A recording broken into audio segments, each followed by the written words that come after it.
Sistemas políticos en países diversos usan la democracia para llegar al poder y después desaparecerla. Huele a azufre todavía.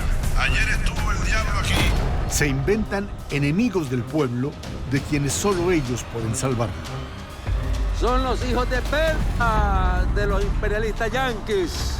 Hacen campañas para persuadir a millones de personas de renunciar a su libertad a cambio de apoyos del gobierno mediante el populismo político.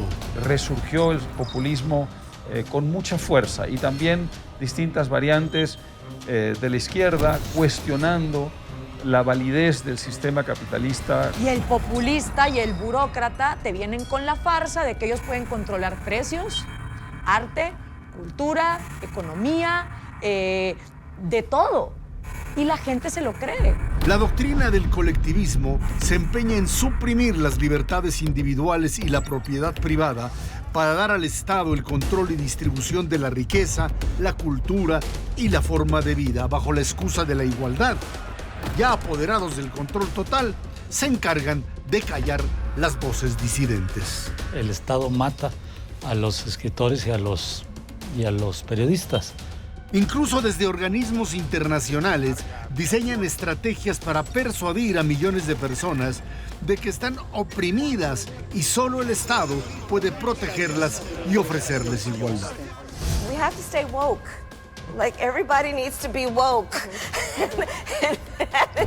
Las hacen renunciar a su propio individualismo y sumarse a colectivos por identidad mediante la llamada cultura woke. La izquierda woke hace mucho ruido en redes y puede resultar extremadamente irritante. Es el virus mental de la ideología woke. Es el cáncer que hay que extirpar. And our country will be woke no longer.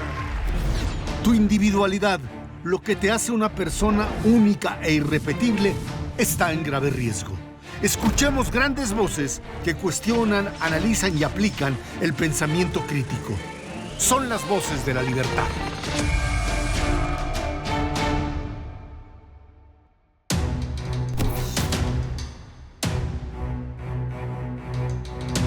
Si la libertad es un estado ideal del ser humano, ¿por qué causa tantos conflictos? ¿Por qué hay quienes ofrecen y quienes aceptan perderla a cambio de una promesa de igualdad cuando todos somos distintos por naturaleza? Yo creo que la solución a esto en realidad es aceptar que un sistema de libertad tiene que convivir con una relativa desigualdad y que esto no es malo. Esto es un reflejo del mundo real, es un reflejo del hecho de que no somos sociedades tribales, sino que somos sociedades en las que la diferencia expresa la individualidad del ser humano y que lo que sí es importante es que haya un sistema de libertad bajo el imperio de una legalidad que permita a un ciudadano, por pequeño que sea, frente a otro más grande que él, desarrollar sus capacidades y desarrollar sus capacidades no para lograr la igualdad de resultados, sino para llevar sus potencialidades a su expresión máxima, digamos, dentro de los límites que la realidad impone, ¿no? Así que la libertad es un valor que creo que hay que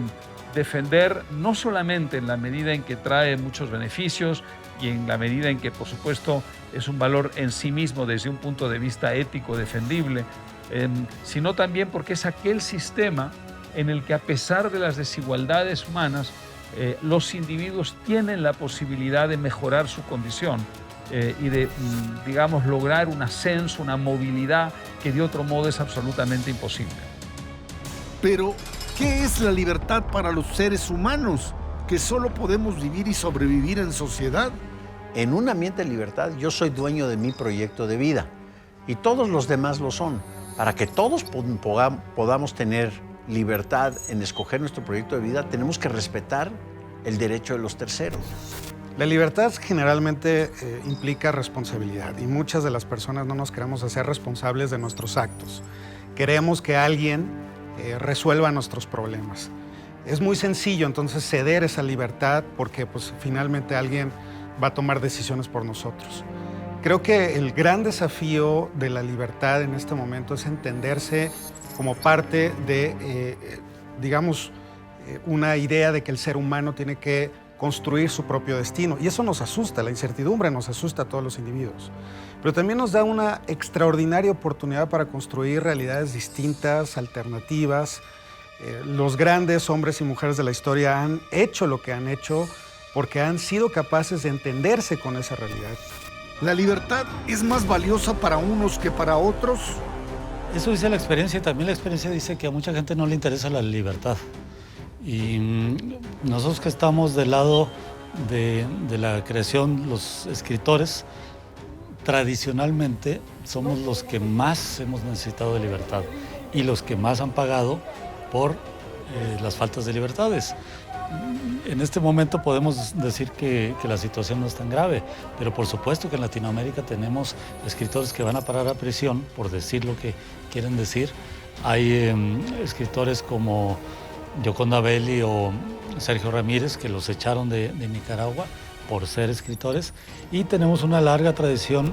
A mí no me gusta hablar del término libertad, me gusta hablar mucho más de libertades. Cuando hablamos de los derechos humanos, cuando hablamos de las grandes luchas, no es de una libertad, no es de hacer lo que queramos, es de libertad de usar armas, libertad de movernos de un lugar a otro, libertad sexual, libertad religiosa. Son muchas libertades y cada libertad se vive de manera distinta y exige condiciones diferentes.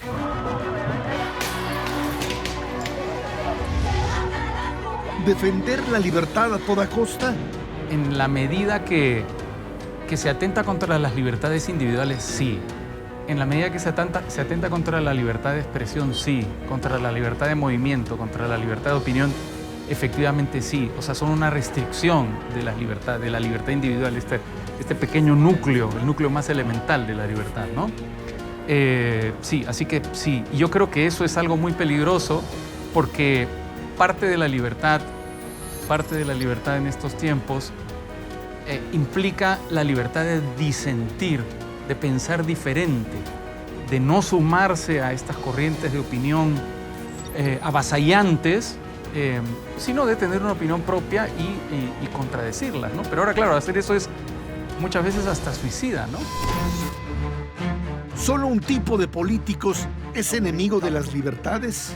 La mayor muerte que puede haber en Occidente a estas libertades es precisamente que los extremos de izquierda y de derecha le den la espalda a esas libertades.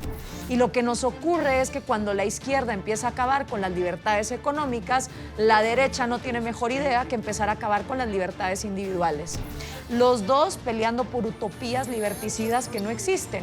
Uno quiere que todo sea gratis en esta tierra y el otro quiere meterle la moral dictatorial al resto de la gente para que no puedan ser individuos libres. Creo que uno de los elementos o factores que ha sufrido un deterioro muy grande es el de la democracia liberal en sí misma. Creo que hoy se ha desprestigiado, se ha devaluado, creo que cree en ella cada vez menos gente y creo que distintas versiones del autoritarismo, una de las cuales es el populismo, han ido minando su legitimidad social. Creo, por otro lado, que el sistema económico también es un sistema que está atravesando sucesivas crisis que han hecho perder a mucha gente la fe en el capitalismo. ¿Y nuestra responsabilidad como ciudadanos? Yo no tengo la culpa, yo delego mis responsabilidades en otro. La culpa es del gobierno, la culpa es del alcalde. No, la culpa también es tuya. Que votas a quien no debes, o que no votas, o que cuando votas y te equivocas luego no cambias, y no exiges, y no sales a la calle. Tu responsabilidad ciudadana también es esa.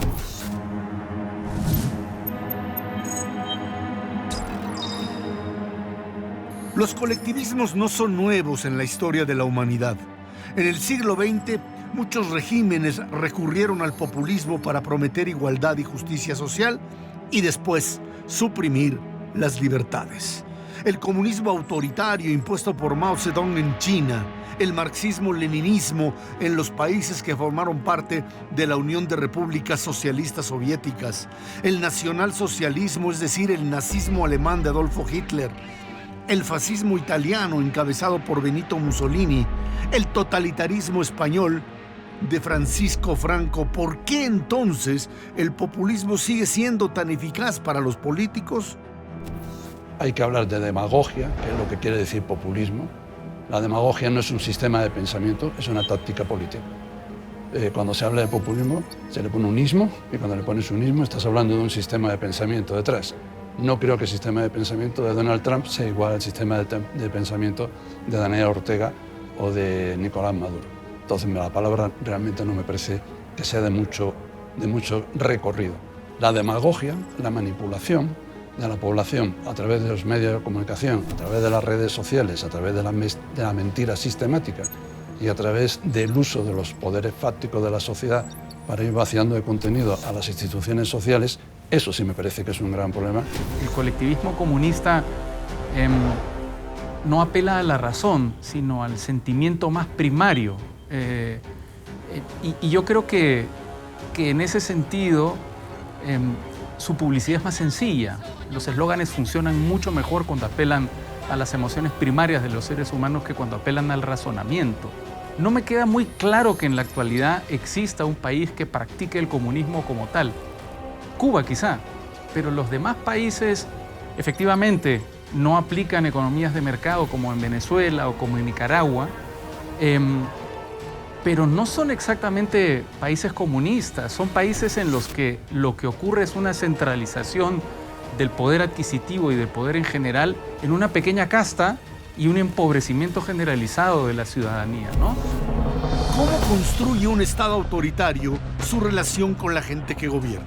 El populismo es un mecanismo de manipulación psicológica igualito que cualquier relación tóxica con un narcisista que al principio te tira el famoso love bombing, ¿no? O sea, te promete de todo. Obviamente eso llega hasta el momento donde se acaba la plata de los demás, porque también lo que los latinoamericanos se empecinan en no querer entender es que el Estado no produce riqueza.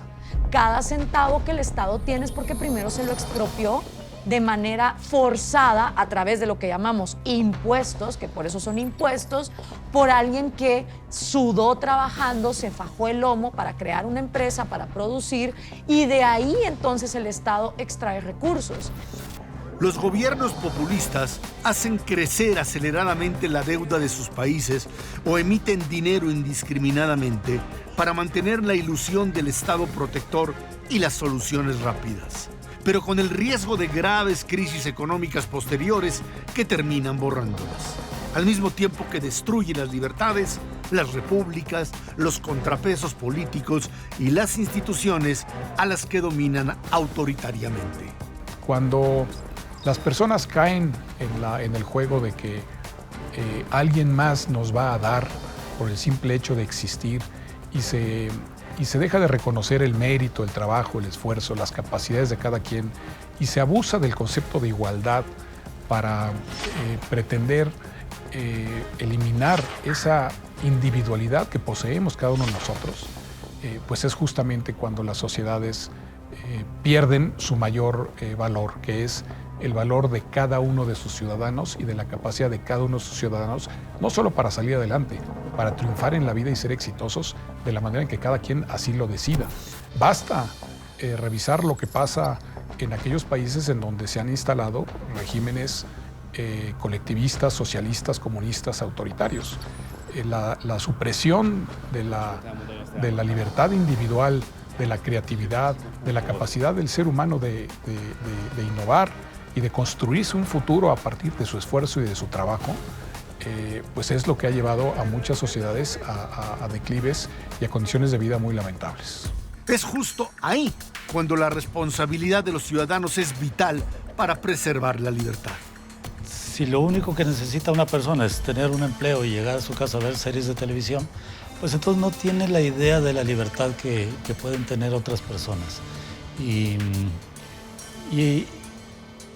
esa gente a veces más bien empieza a empujar para que estos populismos y estos autoritarismos sean los que prevalezcan y no la democracia.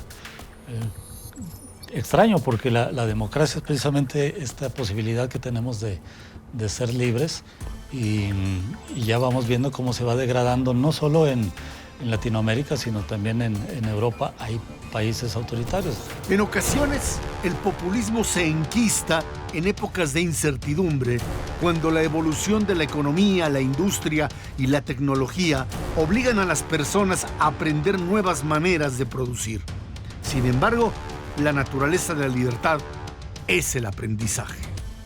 De pronto ven no solamente esa industria, sino también un cierto modo de vida erosionarse y emigrar, y tienen que adaptarse a la nueva circunstancia a través de un aprendizaje que para ellos es, además de novedoso, en cierta forma traumático, porque obliga a un cambio, a una transformación de mentalidad y también de función social. Esto no es malo, esto es bueno, esto es la historia del capitalismo. La modernidad o el progreso no son concebibles sin una constante dinámica de adaptación permanente dentro de un espacio determinado de los ciudadanos a las posibilidades del mercado. Si nosotros queremos impedir eso, tenemos que optar por un sistema estático, por un sistema no creativo y no dinámico, y el resultado de eso va a ser el estancamiento y eventualmente el retroceso, ¿no? Pero claro, hay una, digamos, generación a la cual le toca el proceso de transformación, el proceso de dislocación, y es natural que esa generación lo viva esto de un modo traumático. Sucedió durante la revolución industrial y ha sucedido recientemente con la revolución tecnológica, en donde, por ejemplo, vemos cómo nuevas tecnologías desplazan la forma en que yo vivo mi vida, ¿sí? Entonces, de repente ya no es lo que era antes, se generan nostalgias por el pasado, se generan sueños de regresar a lo que éramos antes. Si hay una ola migratoria, si hay una invención tecnológica, lo vamos a ver con la inteligencia artificial.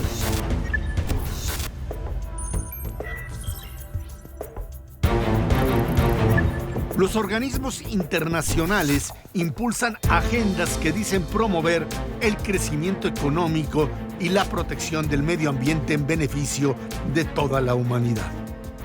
En ellas incluyen conceptos como sostenibilidad, inclusión social, equidad e igualdad como ideales deseables para la convivencia humana.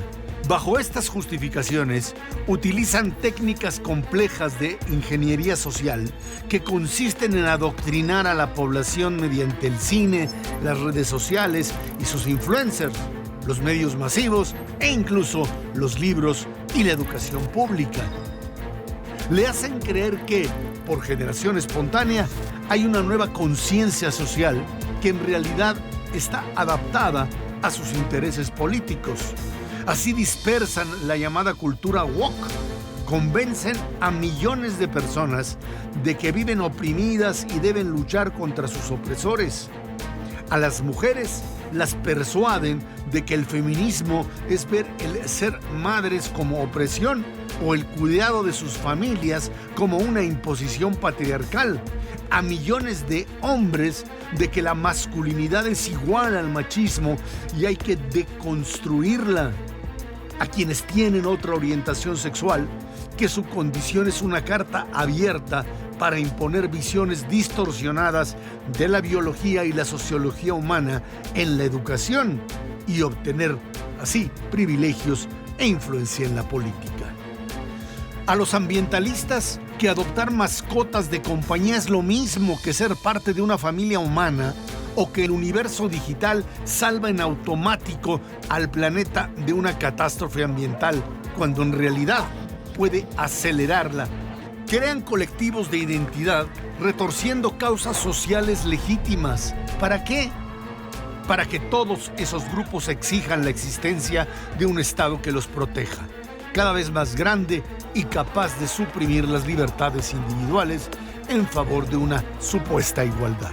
Hay una acumulación, una serie de elementos que han hecho que en estos tiempos surjan unos niveles de desconcierto social que son el caldo de cultivo perfecto para los populismos, incluyendo populismos, por supuesto, de izquierda, que han hecho del arma identitaria una forma de combate contra la sociedad libre. Como liberales tenemos frente a esto un reto muy complejo, porque en un mundo tan polarizado, en un mundo donde los extremos han pasado de ser marginales a ocupar, digamos, el espacio central, evidentemente el espacio nos va quedando cada vez más chico.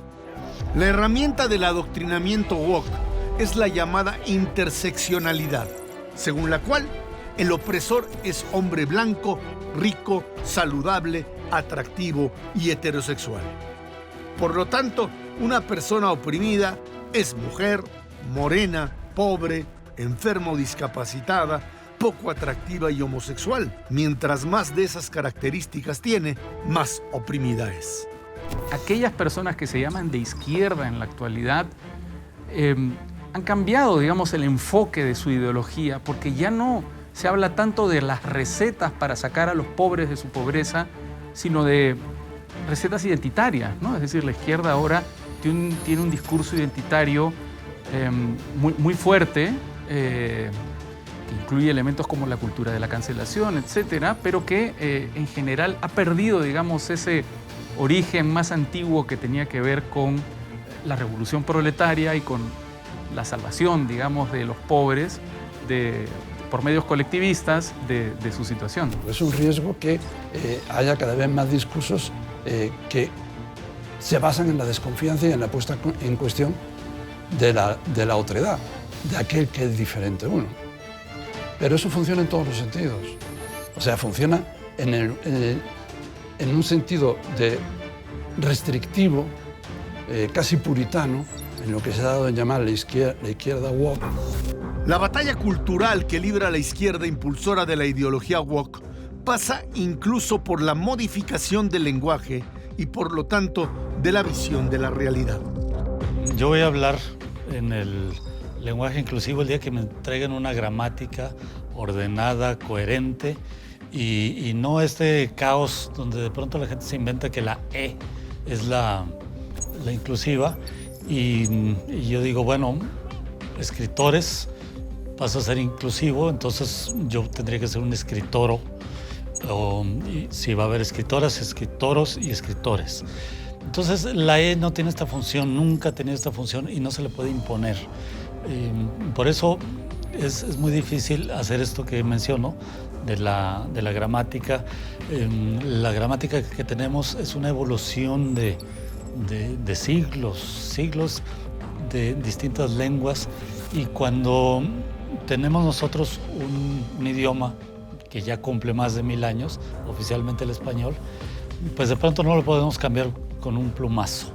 Si a eso le sumas, como te digo, esa falta de formación que yo creo que no es casual ni ingenua, que la gente cada vez tenga menos espíritu crítico, esté menos formada, y esa es la esencia del populismo, que ante sociedades cada vez menos formadas y menos críticas puede aparecer un iluminado y la gente se va detrás de ella. Si tuviéramos sociedades más críticas, eso sucedería de una manera mucho más difícil.